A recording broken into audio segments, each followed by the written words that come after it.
That Camp Waldenburg was such an isolated area.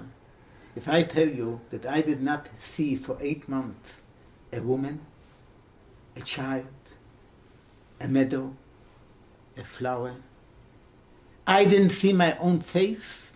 There were no mirrors. When I was liberated, the first time I looked at the mirror and I asked myself, who is that person? I know it's hard to believe. Picture yourself, you get up in the morning, you don't have a towel, a toothbrush, toothpaste. The most basic things that you are taking for granted, we were deprived of. I had hands the way you have hands. I couldn't touch anybody. Most basic human instinct couldn't be exercised. The only time when I felt a human touch, when a guard hit me, my face. I had ears the way you have ears. I couldn't listen to the sound of music.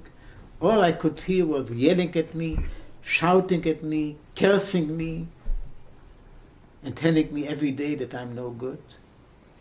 On what basis, I'll never know. I had eyes the way you have eyes. I couldn't read, there was nothing to read. And since there was nothing to read, we didn't know what was going on in the world. So on May the 9th, 1945, we assembled to go to work like any other day. We had no idea what was going on in the world. But the German guards that ordinarily escorted us to our working place didn't show up. We wondered why. About 1 o'clock, a tank of the Russian army approached our gate, and the officer came out and he told us, "You are liberated." At that point, we realized that the Germans were indeed defeated. The Russians told us, "We are giving you 3 days of freedom. You can go out to the city, take revenge, kill Germans as many as you want. We know how you feel. We lost 22 million of our own people. I didn't go out to kill because I was too weak, and if I would be well, I wouldn't be able to kill. My father's slogan was hate hatred and shun violence." And I had a very tough time after the war. And I didn't know what to do with my freedom. I didn't have the strength to go someplace. I didn't have money. I had no family. Eventually, when I did regain some strength, I went back to Poland to see if somebody survived. This was the only way to find out. And I did stay in Poland for a few weeks, and only 4 cousins of mine did survive. And as I mentioned before, 123 members of my extended family, they were all murdered.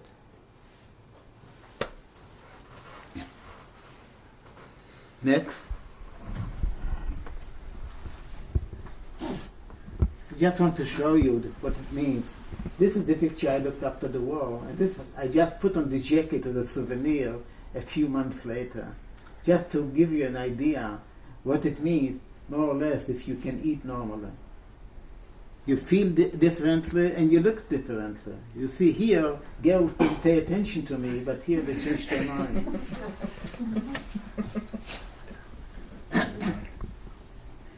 The other day, a few years ago, I received an honorary bachelor degree by Warner Pacific College. I was very humbled. This was a commencement. They were all PhDs, and I told them so. I had 2 dreams in camps. One dream, to eat as much bread as I want, and to sleep on a mattress. Thank God this materialized in this blessed country. The other dream was that I should be reunited with my family, which did not materialize. But I never dreamt that one day I'm going to be in this blessed country, free, and be honored by such a distinguished audience. They were all PhDs. I didn't even finish elementary school. So Professor Barber, the president of the college, came to the podium and he said, "Mr. Wiener, I promise you that we PhDs can learn more from your experience that you can learn from all of us." By the same token, I never dreamt that I'm going to be honored to share my story with people like you. It wasn't my wildest dream.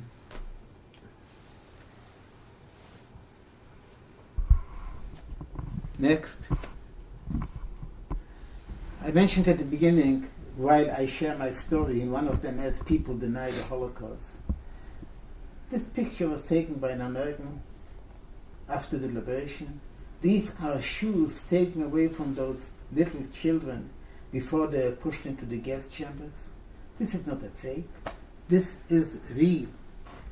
You know, every day when I take a shower and I look at the shower head and I talk to myself, what went through in the mind of my little brother? At the age of 8, he was sent to Auschwitz together with his mother on February 18, 1943. He was pushed into the gas chamber. He lived in that gas chamber for a few minutes, and then he expired because water, instead of water, Cyclone B gas choked him to death. How much did that little boy suffer? And who had a heart to murder 1.5 million children in such a brutal way? I mentioned before about stereotyping. This is a German woman, but she happened to have not blonde hair and blue eyes, so they measured her scalp to be sure that she's pure Aryan blood. Does this make sense to you? To determine somebody's ability or character based on the color of the skin or the color of the hair or the color of the eye?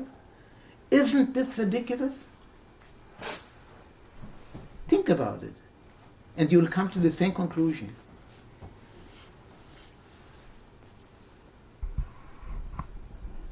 People deny the Holocaust. General Eisenhower gave an order.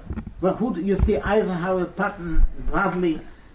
What did they find in those liberated camps? Mounds and mounds of dead bodies. And those who were still walking were half dead. General Eisenhower gave an order to the American soldiers or officers, take pictures of those liberated camps because one day somebody is going to say it didn't happen. And unfortunately, he was so right.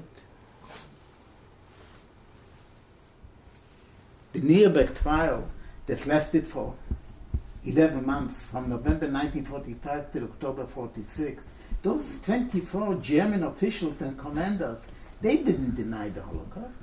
They didn't say we didn't give orders to do those terrible things. All what they did say to their defense was we had to follow Hitler's orders.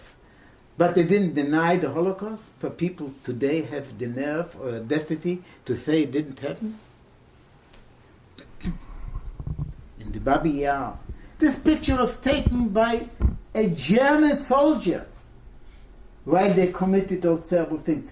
Hundreds of thousands of people were forced to dig their own graves, and then they were shot and pushed half alive, buried half alive. This is not a fake. How can anybody say it didn't happen? This was taken by a British soldier in Bergen-Belsen. That is what they found in those liberated camps. Thousands and thousands of victims. This man in the middle is my schoolmate. This picture was taken one day after the war by an American soldier. Why did he die? Because he couldn't digest the food, the normal food given to him by the Americans or the British or the French. A terrible, terrible mistake happened. Those Americans didn't understand that you cannot give a hamburger to somebody who had been deprived of basic nutrients for a long time. And unfortunately, thousands of Holocaust survivors did die soon after the war. This was written by a German clergyman a few months after the war. Would you mind to read it, that I can hear you? Please. First they came for the communists, and I didn't speak up because I wasn't a communist. Then they came for the Jews, and I did speak up because I wasn't a Jew. Then they came for the trade unionists, and I didn't speak up because I wasn't a trade unionist.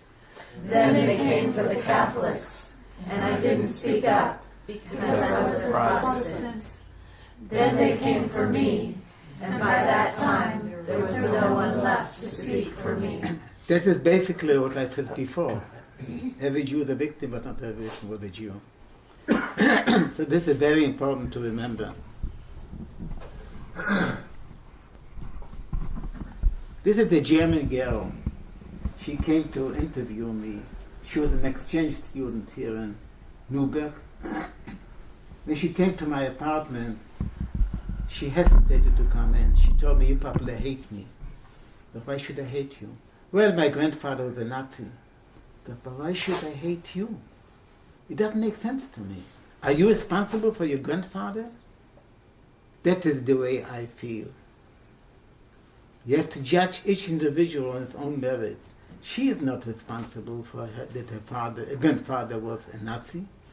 And since then, this happened a few years ago, we became very good friends, and she lives now back in Germany. And the point that I bring out in my book, I bring it up that I have nothing against the German people as a people. The other day I spoke in Getzen High School.